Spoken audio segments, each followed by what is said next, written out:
Students, कैसे हैं आप लोग। तो क्लास 10th वाले आज pair of linear equations in two variable, जो चैप्टर का नाम है वो है पेयर ऑफ लीनियर इक्वेशन, ठीक है, इन टू वेरिएबल। कुछ बच्चे बोलेंगे सर तो दो ही वेरिएबल होते हैं। नहीं, लीनियर इक्वेशन 1 वेरिएबल भी हो सकता है, 2 वेरिएबल भी हो सकता है, 3 वेरिएबल भी हो सकता है, 4 वेरिएबल भी हो सकता है, डिपेंड करता है, ठीक है, कि इक्वेशन क्या। लेकिन आपको जहाँ तक पढ़ना है वो लीनियर इक्वेशन 2 वेरिएबल की बात करता है, ठीक है। लीनियर इक्वेशन 2 वेरिएबल होता क्या है? लीनियर इक्वेशन 2 वेरिएबल की बात अगर हम करते हैं तो जिसमें 2 वेरिएबल होते हैं, ठीक है। मतलब अगर हम स्टैंडर्ड फॉर्मेट की बात करते पेयर ऑफ लीनियर इक्वेशन में कि इसका स्टैंडर्ड फॉर्मेट क्या होना चाहिए, तो देखो इसका standard ax plus by plus c equals to 0। Equal इसलिए क्योंकि हमारे इक्वेशंस की बात करी है। अगर एक्सप्रेशन की बात करेंगे तो नॉर्मली आप इसको ax plus by plus c ऐसे छोड़ देंगे तो ये लीनियर इक्वेशन नहीं हुआ। इक्वेशन में क्या होना चाहिए? इक्वल्स टू का साइन होना जरूरी होता है, ठीक है। तो पेयर ऑफ लीनियर इक्वेशन जब बोलेंगे तो इसमें इक्वल्स टू का साइन होना जरूरी है। अच्छा, एक चीज़ बताइए, इसमें x और y दोनों ही वेरिएबल होनी चाहिए। मान के चलो कि अगर हम a इक्वल्स टू 0 कर दें, अब तब कोई पूछेगा कि क्या ये लीनियर इक्वेशन है, तो देखो लीनियर इक्वेशन तो है बट 1 वेरिएबल हो जाएगा, बिकॉज कोफिशिएंट अगर 0 है तो x की कोई वैल्यू होगा ही नहीं, ठीक है। या अगर b की वैल्यू मान लीजिए किसी ने 0 दे दिया, इफ देन इन दोनों कंडीशन में 1 वेरिएबल बन जाएगा, 1 वेरिएबल बन जाएगा। ध्यान दिए, और इन सब पे क्वेश्चंस पूछ देते हैं, ठीक है। तो मैं आपको ये बता रहा हूँ कि जैसे मान लीजिए अगर ये इक्वेशन है 2x प्लस 3y, ठीक है, प्लस 10 इक्वल्स टू 0, तो ये लीनियर इक्वेशन है। इसके अंदर जो x के साथ वैल्यू है वो है कोफिशिएंट ऑफ x, जिसकी वैल्यू जो मतलब a की वैल्यू है, ये आपने 9th क्लास में पढ़ा होगा। और जो b है वो कोफिशिएंट ऑफ y है। जो विदाउट वेरिएबल है वो हम कांस्टेंट बोलते हैं, जिसको c की वैल्यू बोलती हैं 10, ठीक है। कभी कभी अगर आपको a b c निकालना रहे, अगर क्वेश्चन है मान लीजिए ये 2x plus 5y equals to 50 दे दिया है, तो देखो ये भी लीनियर इक्वेशन है, लीनियर इक्वेशन ही है, लेकिन लीनियर इक्वेशन में ये वाली वैल्यू उस साइड में ले जाके आप इसको जो है ना रख सकते हैं स्टैंडर्ड फॉर्मेट में, जब आपको ए बी सी की वैल्यू पूछा जाए तो, ठीक है ना। ये तो छोटी छोटी बातें हैं।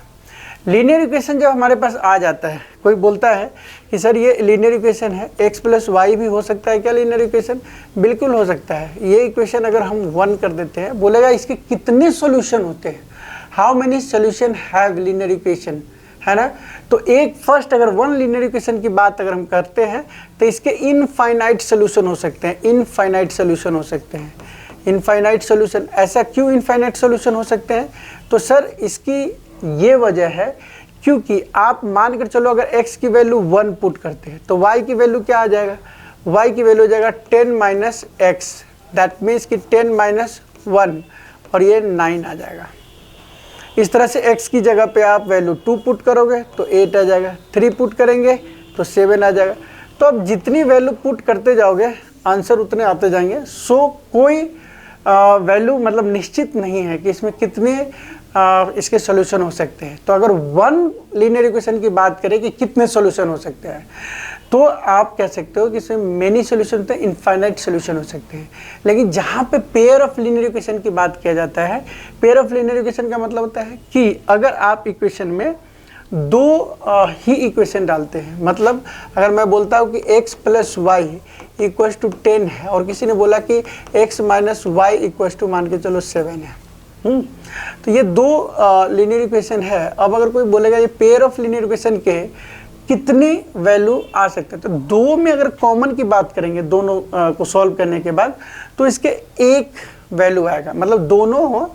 इसको लीनियर इसलिए भी बोला गया कि मान लीजिए एक का लाइन ऐसा बना, एक का लाइन ऐसा बना, तो दोनों लाइन जहाँ पे कट होता है ना, उसके सामने वाला x की वैल्यू होती है और उसके इधर वाला वैल्यू y की होती है, ठीक है। इसीलिए लीनियर इक्वेशन रखा गया, बिकॉज इसकी जो ग्राफ है वो एक लाइन बनता है, ठीक है।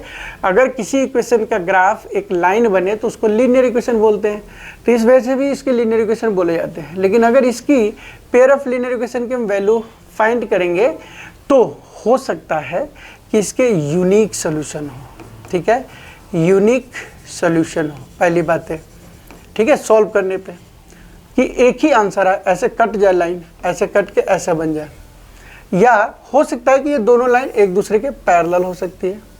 अब ये पैरेलल के केस में क्या आता है आंसर? नो सॉल्यूशन, कोई भी सॉल्यूशन नहीं है इसका, ऐसी बातें हैं। नो सॉल्यूशन मीन्स कोई वैल्यू नहीं है सॉल्यूशन, और इसके ओनली वन सॉल्यूशन है। अगर एक लाइन के ऊपर ही दूसरी लाइन आ जाए, मान के चलो एक मैं कलर ऐसे कर देता हूँ ये, तो इसका मतलब इसे मेनी पॉइंट है, many point, many point, many point, many point, मतलब इनफाइनाइट सॉल्यूशन होंगे इसके, इनफाइनाइट है ना, एंड मैनी सॉल्यूशन बोल सकते हैं, मैनी सॉल्यूशन, ठीक है ना। तो आप कह सकते हो कि सर ये हम कैसे पता करेंगे इक्वेशंस को विदाउट सॉल्व किए हुए, ठीक है, बिना सॉल्व किए हुए हम इक्वेशन को कैसे पता करेंगे?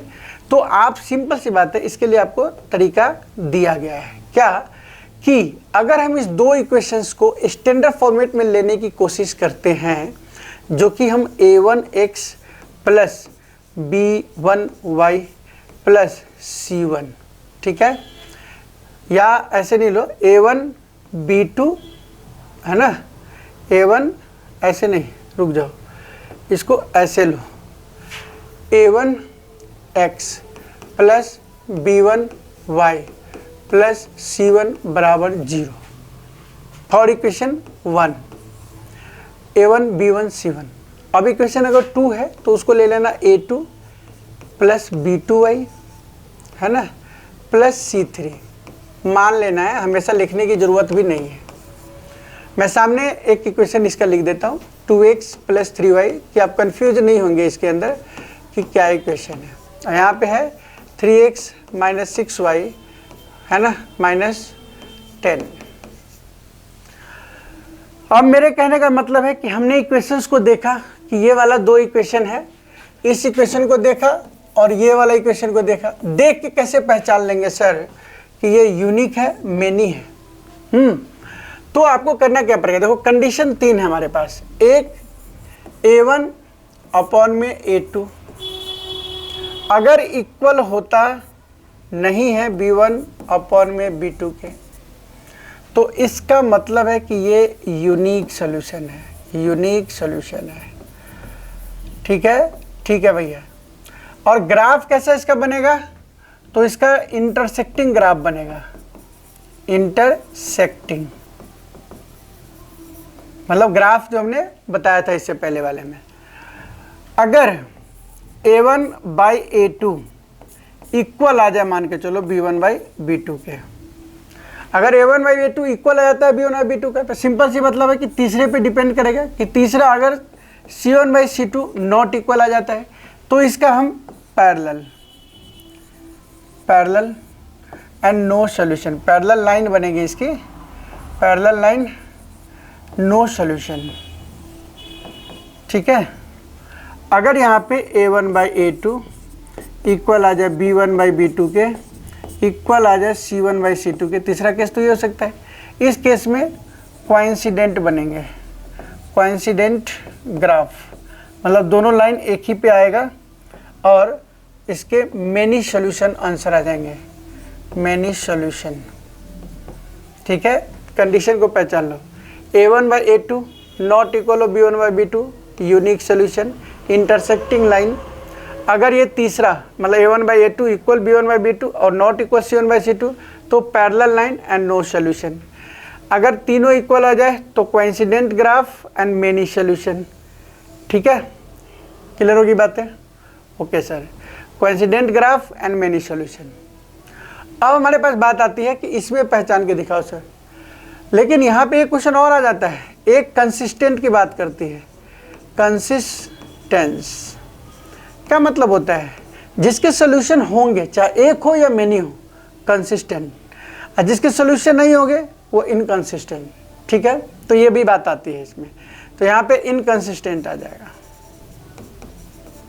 कंसिस्टेंस। अब इसको जरा काउंट करो सर, इसको पहले हम निकालेंगे a1/a2, बिल्कुल, तो 2/3 आ गया। अब निकाला b1/b2 -3 मतलब +3/-6, कट होके 1/2। हम देख रहे हैं कि ये 2/3 है, ये 1/2 है, तो आपको देखने से पता चल रहा है दोनों जो है इक्वल नहीं है, नॉट इक्वल टू b1/b2 है। तो आपको क्या करना होगा?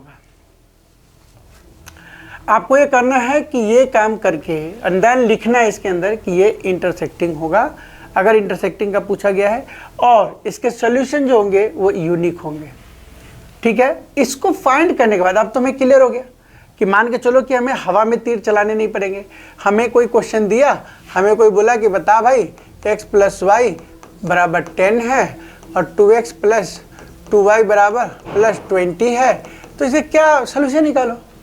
मैं कहूँगा भाई ये वाला चीज़ 1 है, नहीं है कुछ, तो ये भी 1 है, तो 1/2 नॉट इक्वल टू तो आ ही नहीं रहा है, ये भी 1/2 आ रहा है, और इसको कट कर दिया तो ये भी 1/2 आ रहा है, तो तीनों तो बराबर ही है, a1/a2, ये वाला केस आ गया। तो आप क्या कर सकते हो कि कोइंसिडेंट ग्राफ है और मेनी सॉल्यूशन हो सकते हैं इसके अंदर। ठीक है, अगर यहाँ पे मान के चलिए यही क्वेश्चन है x + y = 10, और यहाँ पे है अगर 2x + 2y = 30। अब इसमें देखो ये चीज़ें नहीं है इक्वल, 3 आ गया, तो हम लिखेंगे a1/a2 इक्वल हो गया b1/b2 के, और नहीं इक्वल है c1/c2 के। समझ गए बात को? तो ये क्वेश्चन सबसे पूछ सकते हैं।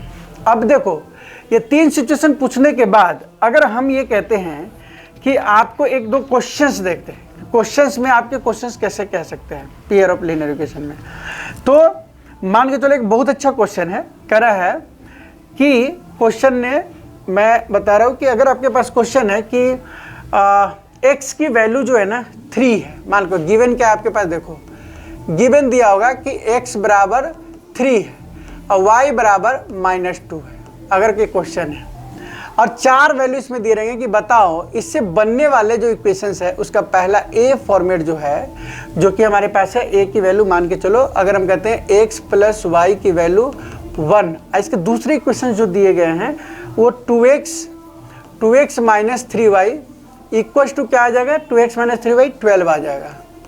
क्लियर हो गया? b जो है, b वाला पॉइंट है वो है 2x + 5y, 2x + 5y =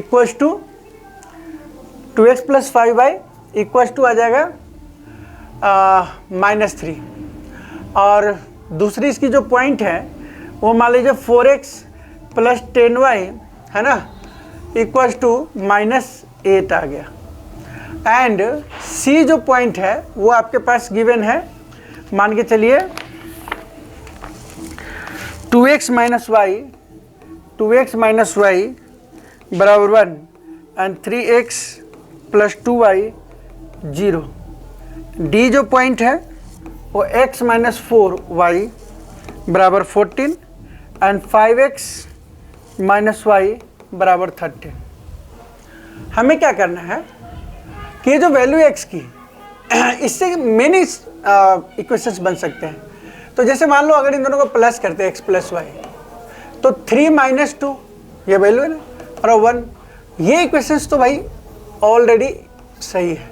अब ये वाला वैल्यू से पुट करो, 2 × 2 = 4 एंड 2 × 2 = 4 -3 × -2, तो 4 - +6 = 10 कैसे आ गया, 2 दूनी 4 एंड 3 × 2 = 6 + 6 तो 10 आ रहा है, बट यहाँ पे कितना है 12 आ रहा है, तो ये वाला चीज़ सिचुएशन गलत हो गया। अब इसमें डाल के देखो 2 × 3 = 6, 2 × 3 और 5 × -2, तो क्या हो जाएगा, 10 में से 6 गया, ये भी कंडीशन गलत। x - 4 का देखो 3 - 3 माइनस 4 इंटू -2, तो क्या बन गया भाई 3 और 4 दूना 8, 3 11, ये भी गलत आ रहा है। इसको देखते हैं, 2 3 जा 6 और माइनस माइनस प्लस 2 है ना, 6 और 2 8। आप वैल्यू पुट करते जाओगे, ये भी नहीं आ रहा है। मुझे लग रहा है यहाँ पे 10 है। अगर हम 10 रखते हैं तो हमारा ये पेयर ऑफ लीनियर इक्वेशन सही हो जाएगा, क्योंकि 2 3 जा 6, 2 इंटू 3 माइनस 3 2 जा 6। अच्छा 12 ही था, सॉरी, सही था। तो ये पहला सिचुएशन आपका बिल्कुल सही जा रहा है। इस तरीके से आप लीनियर इक्वेशन के अंदर क्या कर सकते हैं, शॉर्ट क्वेश्चन बना सकते हैं। तो कोशिश करेंगे कि जो 1 नंबर के क्वेश्चंस पूछे जाते हैं वो कितने क्वेश्चन पूछे जा सकते हैं वो आपको हम बताने का कोशिश करेंगे, ठीक है, नेक्स्ट वीडियो में। एंड लीनियर इक्वेशन के पूरे जो एनसीईआरटी का सॉल्यूशन है, जो आपको 1 बाय 1 एक्सरसाइज करके इसके ऊपर डाला जाएगा। सो ये इंट्रोडक्शन था, आप इसको छोटे छोटे रख के और एक पढ़ लीजिए, फिर देखते हैं क्वेश्चंस के बाद एक्सरसाइज में हम कैसे क्वेश्चन सॉल्व करते हैं, ठीक है। So thank you for watching my video. पढ़ते रहिए, लगे रहिए और अपनी तैयारी बोर्ड की करते रहिए।